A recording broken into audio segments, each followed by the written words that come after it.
নমস্কার বন্ধুরা, welcome to my channel SV explorer. তো বন্ধুরা, সকলকে জানাই শুভ সকাল। তো আজকের ভিডিওতে কিছু গুরুত্বপূর্ণ বিষয় নিয়ে আলোচনা করতে চলেছি। তো যারা চ্যানেলে প্রথমবার এসেছো অবশ্যই সকলে একটা করে সাবস্ক্রাইব করে দিও। সাবস্ক্রাইব করা সম্পূর্ণ ফ্রি, তাই যারা যারা ভিডিও দেখছো একটা করে সাবস্ক্রাইব করতে কিন্তু কেউ ভুলো না। তো বন্ধুরা, প্রথমেই যে আপডেটটা দিয়ে শুরু করতে চলেছি সেটা হচ্ছে আজকে ACL-2 এর কোয়ালিফাইং রাউন্ডে মাঠে নামতে চলেছে ইস্ট বেঙ্গল এবং তুর্কমেনিস্তানের ফার্স্ট ডিভিশন ক্লাব অল্টি নাসির। সন্ধ্যাবেলা 7টা থেকে হবে এই ম্যাচটা, এবং এই ম্যাচের ফ্রি লাইভ লিঙ্কও কিন্তু শেয়ার করা হবে। সেই জন্য অবশ্যই চ্যানেলটি সাবস্ক্রাইব করে রাখো। এই ভিডিওর পিন কমেন্ট বক্সে তোমরা কিন্তু ফ্রি লাইভ লিঙ্ক পেয়ে যাবে। তো এবার ব্যাপার হচ্ছে, এই অল্টি নাসির তুর্কমেনিস্তানের ফার্স্ট ডিভিশন ক্লাবটির মার্কেট ভ্যালু 11.2 কোটি টাকা। সবথেকে বড় কথা, এই টিমে কিন্তু কোনো রকম কোনো বিদেশি প্লেয়ার নেই, সবই কিন্তু তুর্কমেনিস্তানের স্বদেশি প্লেয়ার। তো তাদের বিরুদ্ধে কেমন দল নামাবে কোচ কার্লোস কোয়াদ্রাদো সেইটা তোমাদেরকে জানিয়ে দিই। তো আজকে কিন্তু প্রথম একাদশে খেলার সম্ভাবনা খুবই কম ক্লেটন সিলভা এবং দিমিত্রিওস ডিয়ামান্টাকোসের। তো তার জায়গায় কিন্তু ডেভিড শুরু করতে পারে।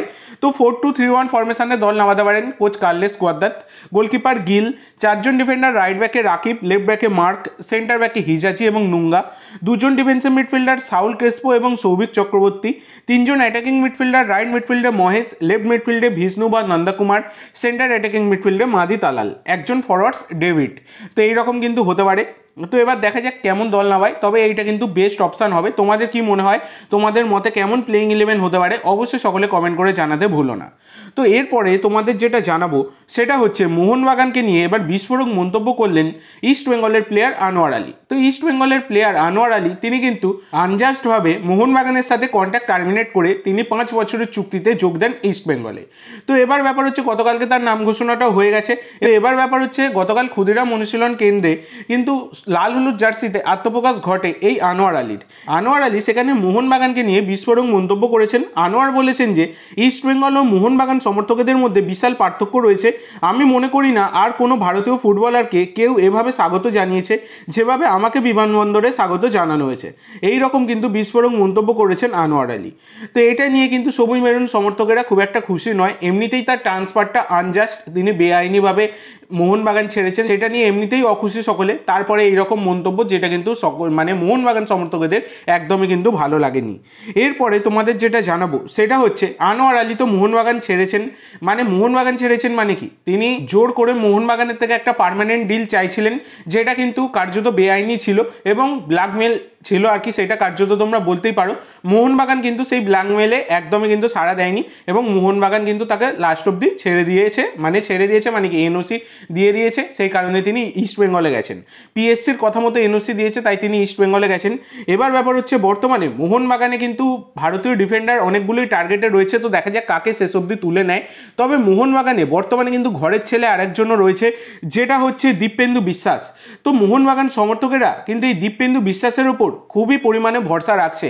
মানে মোহনবাগান সমর্থকেরা দীপেন্দু বিশ্বাসকে খুবই পরিমাণে ভালোবাসে। তার কিছু কিছু খেলা অনেকটাই মুগ্ধ করেছে মোহনবাগান সমর্থকদের। গত সিজনে যখন আনোয়ার চোটের জন্য বাইরে ছিলেন, তখন কিন্তু হাবাস এই তরুণ দীপেন্দু বিশ্বাসের কাঁধে দায়িত্ব তুলে নেন ডিফেন্স সামলানোর। তো সেই দায়িত্ব তিনি কিন্তু একদমই খুবই ভালোভাবে পালন করেছেন। এবং এফসি গোয়ার বিরুদ্ধে ম্যাচে তোমরা সকলেই জানো, নোয়া সাদাওয়ের মতো প্লেয়ারকে পকেটে ঢুকিয়ে রেখে দিয়েছিলেন। তারপর আনোয়ার ফেরার পর তাকে বসিয়ে দেওয়া হয়। তবে বর্তমানে তার কিছুটা ইনজুরি রয়েছে, তো আশা করা যায় খুব তাড়াতাড়ি তিনি সুস্থ হয়ে উঠবেন। তবে আনোয়ার আলীর বদলি হিসাবে এই দীপেন্দু বিশ্বাসের উপর কিন্তু খুবই পরিমাণে ভরসা রাখছে মোহনবাগান ম্যানেজমেন্ট এবং মোহনবাগান সমর্থকেরা। তো দেখা যাক, এছাড়া নতুন প্লেয়ার তো সাইন হওয়ার কথা রয়েইছে, তো দেখা যাক কি হয়।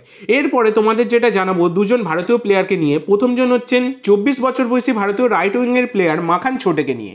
তো মাখান ছোটে, যার মার্কেট ভ্যালু 80 লাখ টাকা, হায়দ্রাবাদ এফসির সাথে যুক্ত। 2026 অবধি তার চুক্তি থাকলে কি হবে, তিনি কিন্তু হায়দ্রাবাদ এফসি ছাড়ছেন এবং হায়দ্রাবাদ এফসি থেকে তিনি কিন্তু এনওসি পেয়েও গেছেন। তো এই মাখান ছোটে তিনি কিন্তু যোগ দিতে চলেছেন আমাদের কলকাতার আরেক প্রধান মোহামেডান এসসিতে, যেটা অবশ্যই সুখবর। এছাড়া মোহামেডান কিন্তু আরেকজন প্লেয়ারকেও দলে নিচ্ছে, যার নাম হচ্ছে সাজাদ হোসেন। 21 বছর বয়সী ভারতীয় লেফট ব্যাককে তোমরা সকলেই চেনো, লেফট ব্যাক ছাড়া সেন্টার ব্যাকেও খেলতে পারেন। মার্কেট ভ্যালু 60 লাখ টাকা। তিনিও কিন্তু খেলছিলেন হায়দ্রাবাদ এফসিতে। তো তিনিও কিন্তু হায়দ্রাবাদ এফসির সাথে তার 2026 অবধি চুক্তি থাকলেও তিনিও কিন্তু হায়দ্রাবাদ এফসি ছাড়ছেন এবং তিনি কিন্তু এনওসি পেয়ে গেছেন এবং তিনিও কিন্তু যোগ দিচ্ছেন এই মোহামেডান এসসিতে। তো এটা অবশ্যই মোহামেডানের জন্য দুখানা দারুণ সাইনিং। আইএসএল এক্সপিরিয়েন্স প্লেয়ার মোহামেডানে যোগ দিচ্ছেন। তো আজকের জন্য এইটুকু বন্ধুরা। ভিডিওটি ভালো লাগলে অবশ্যই লাইক করো, শেয়ার করো। আমার চ্যানেলে প্রথমবার এসে থাকলে চ্যানেলটি সাবস্ক্রাইব করো আর কমেন্ট করে জানাও ভিডিওটি কেমন লাগলো। ধন্যবাদ।